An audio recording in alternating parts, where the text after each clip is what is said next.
Талантливый военачальник, сильный духом, волевой и мужественный человек. Именно так сегодня в Абхазии вспоминают выдающегося абхазского полководца Сергея Дбар. Он является символом стойкости и несгибаемости народного духа. В самое тяжелое для страны время, во время Отечественной войны народа Абхазии, будучи кадровым офицером, Сергей Дбар организовал и возглавил сопротивление абхазских бойцов. Был командующим Гумистинским фронтом, начальником Генерального штаба вооруженных сил республики. В армии каждый должен свое дело делать, а не так, как на Ухуашке. Ну вы организовали Хавшидору. Да, вы организовали. А что на время не делали? Я шаг за шагом иду, как военный профессионал. Ребята, мы воюем за то, чтобы выиграли. Выжить и выиграть. Выиграть. Доказать, что мы настоящими являемся.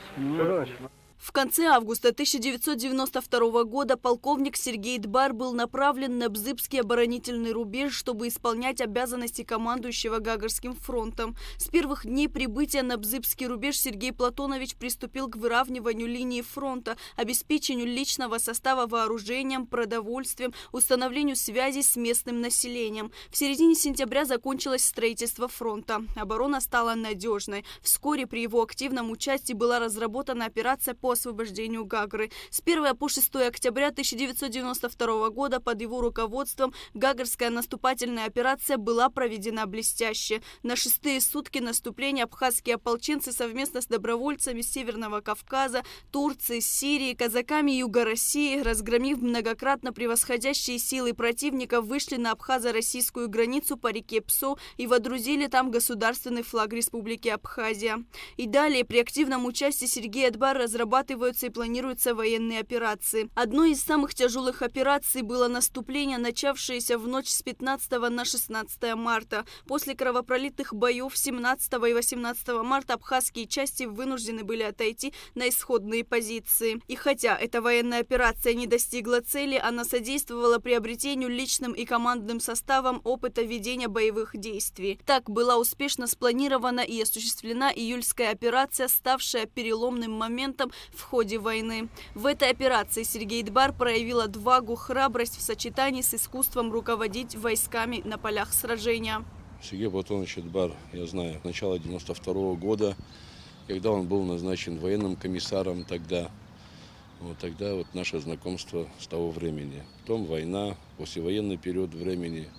На примере таких военачальников мы воспитываем подрастающее поколение. Мы всегда будем помнить о нем. И такие люди не умирают, они всегда живы. Не только во время Отечественной войны и послевоенный период времени под его руководством и великолепная операция, которая была осуществлена и подготовлена под его руководством. Это в марте месяце 1994 года по освобождению населенного пункта Латы. И дальше и другие мероприятия, которые проводились, под его личным командованием. Я служил. 16 сентября 1993 года началось наступление абхазской армии на всех участках фронтов. В 10 утра начальник Генерального штаба Сергей Дбар вместе с министром обороны Султаном Сосналиевым прибыли на Гумистинский фронт, где с 13 часов началось крупномасштабное наступление. 27 сентября освобождена столица Абхазии. 29 сентября на Кадурском мосту произошла историческая встреча Восточного и Гумистинского фронтов. В этот же день освобожден город Ачамчира. 30 сентября 1993 года абхазская армия вышла к реке Ингур. Наступила долгожданная победа.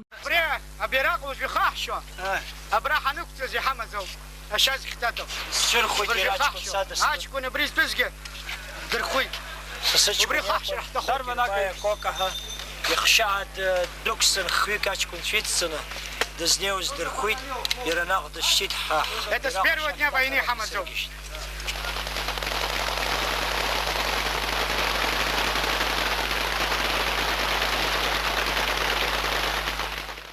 В сентябрьской наступательной операции генерал Сергей Дбар непосредственно находился среди войск левого фланга Гумистинского фронта, штурмовавших Сухум с севера и северо-запада. Ему не раз приходилось под шквальным огнем противника идти в атаку, на своих плечах выносить с поля боя раненых и провожать в последний путь погибших товарищей. Сергей Платонович дошел с войсками до государственной границы с Грузией по реке Ингур. В послевоенный период Сергей Платонович в звании генерал-лейтенанта продолжал службу в вооруженных силах Абхазии. Был первым заместителем министра обороны, советником президента по военным вопросам. Сергей Дбар был не только военным и государственным деятелем, он активно участвовал в общественно-политической жизни страны. Имя Сергея Платоновича Дбар золотыми буквами вписано в историю Абхазии. Лаура Капш, Инал Гвинджа, Абхазское телевидение.